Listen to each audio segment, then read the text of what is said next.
Wie viele von euch hatten schon mal so ein richtig dreckiges Leder, was nicht nur voller Schmutz war, sondern auch richtig keimig aussah? Und wie viele von euch hätten gern eine Möglichkeit, dieses Leder hygienisch zu reinigen? Bleibt dran, in diesem Video geht es genau darum. Die meisten Materialien im Innenraum sind sehr strapazierfähig, sodass wir da wirklich auch mal mit schärferen Reinigern ran können, mal mit Hitze, mal mit Kälte ran können. Gerade Leder hat da aber Probleme. Wir haben einfach eine empfindliche Oberfläche, die durch Lösemittel angegriffen werden kann, die durch scharfe Reiniger angegriffen werden kann und die durch aggressive Reinigungsmethoden angegriffen werden kann. Und trotzdem finden wir dieses Material am Lenkrad, an den Sitzen, wo wir halt mit unserem Körperschweiß rankommen, an Handbremshebel, Schaltknauf und an den Türgriffen. Das heißt, man braucht eine Möglichkeit, um das auch mal hygienisch zu reinigen und nicht nur optisch zu reinigen. Dafür hat das Lederzentrum Colorlock jetzt einen Hygienereiniger entwickelt, der genau das kann, ohne das Leder unnötig zu schädigen. Man muss natürlich gleich dazu sagen, es ist trotzdem ein Produkt, das man nicht dauernd ohne Ende anwenden soll und auch nicht zu stark reiben sollte, weil nun mal ein Lösemittel drin ist, um auch Keime und Bakterien töten zu können. Deswegen sollte man das vielleicht bei Kundenfahrzeugen machen, wenn es einfach nötig ist und bei seinem eigenen Nummer ab und zu mal einfach mal so für eine hygienische Sauberkeit zu sorgen.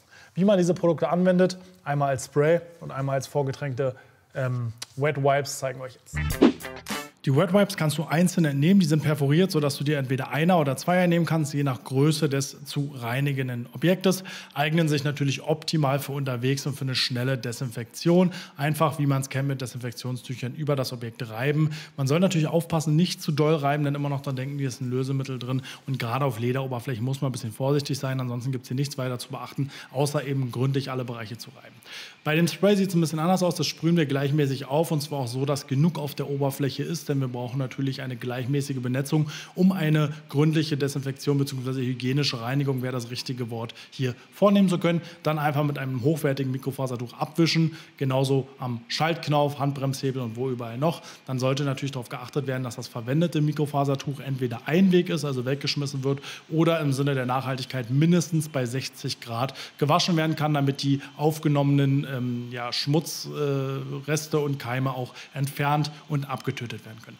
Genauso funktioniert das auf Sitzen, einfach flächig aufsprühen, nicht so viele Bereiche auf einmal machen, dass das Produkt eintrocknen kann, sondern lieber ein bisschen weniger machen, dann gründlich abwischen und dann den nächsten Bereich bearbeiten. Wie gesagt, nicht zu viel reiben, sanft wischen und vorsichtig sein. Dann steht dem hygienischen Reinigen nichts im Weg.